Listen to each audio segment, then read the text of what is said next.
I got a guest tonight that I've been wanting to talk to for a while. I met him in Philly. I love him like you love him, guys. He is Jimmy Dore from so many shows. The Jimmy Dore Show comedian. I call him a journalist. I call him one of the real journalists out there. Give it up for our guy, Jimmy Dore, y'all. Hey everybody. Yay. All right. I like being called a journalist. I'll take it. I have done some journalism. I don't do journalism all the time, but I have done some, and it is fun. It's like, dude, like what you do and what I try to do is so different than what we see on TV. You know, I don't even know, gosh, man, I don't even know if I want to put us in the same category, man. I think you're like a truth teller and a comedian, which is great. Oh, I appreciate you saying that. You know, I wouldn't put us in the same category as corporate news at all, Tim. What you and I do, because we don't have to please anybody except ourselves. And that's why people are drawn to shows like ours, because they can sense the authenticity. And when they watch Wolf Blitzer or Chris Hayes, they can sense the inauthenticity and the $30,000 a day that is corrupting their view of the news. We don't have $30,000 a day given to us by a huge multinational corporation that wants to implement a bunch of corporate stuff that's bad for people. So we get to tell the truth on a daily basis, which is why I have a feeling they want to shut us up and why we've been demonetized and why a lot of stuff like that has been happening lately. Wow. Yeah, exactly. I mean, we've been taking over, man. I think that the internet's been like on fire. New commentators are popping up, and people are actually paying attention to us as opposed to the corporate crap. You think that's the real reason why we've been demonetized, Jimmy? I think that, you know, I don't think you have to be a conspiracy nut to think that, especially because it all started because of a kind of a BS article in the Wall Street Journal, of all places, about advertisements running on a David Duke video, and then everybody freaked out. And it turns out this all happened right at the precipice of World War III, right? So the military-industrial complex is trying to get us into a war with Russia, and we want to overthrow Syria and Assad.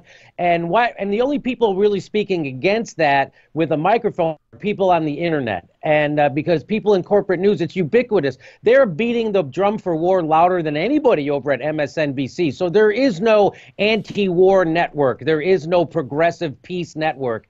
So that falls on us here on the internet, on YouTube and wherever people can get us away from corporate media, and we can actually tell the truth about all that stuff going on. And so when we start doing that, that's going to cut into their profits. Like I told you, or I've told my audience, that as soon as Rachel Maddow or Chris Hayes or Ed Schultz says something that costs Comcast a nickel, they will fire them. And that's why Ed Schultz was fired. You know why Phil Donahue was fired? He had the highest rated show on their network. They fired Phil Donahue because he was against the Iraq War. At the time, MSNBC was owned by General Electric, which is a huge defense contractor, and they wanted a war. They wanted more war. They wanted to sell more tanks and more whatever. And so they fired Phil Donahue for low ratings, even though he had the highest ratings on the network. Now, isn't it weird? You think they would bring back guys like Phil Donahue, who got the Iraq War right. You think they'd want them on all the time. He is nowhere to be seen on MSNBC or any other news network, by the way.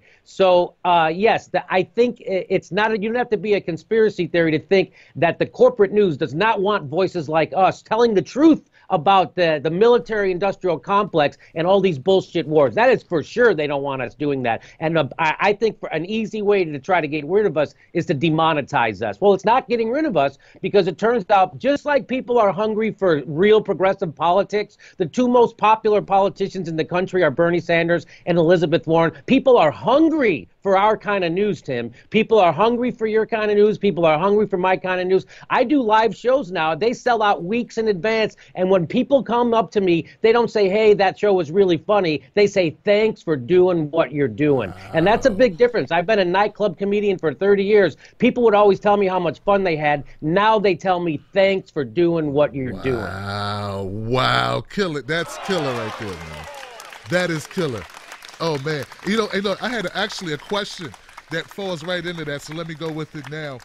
Momo Pineno wants to know, he says, you blend comedy so well with your commentary. What is the writing process like with your team for your weekly shows?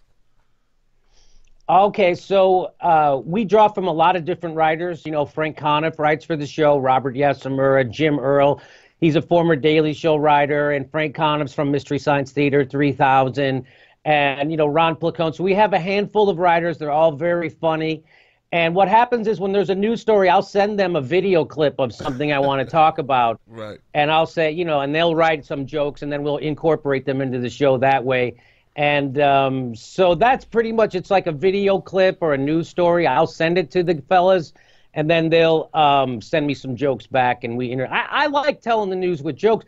You know, jokes, I think, really can expose the truth sometimes way better than anything else. And that's what really makes, you know, the kind of comedy I do funny, is when it has that ring of truth. Hell yeah, man. Hell yeah.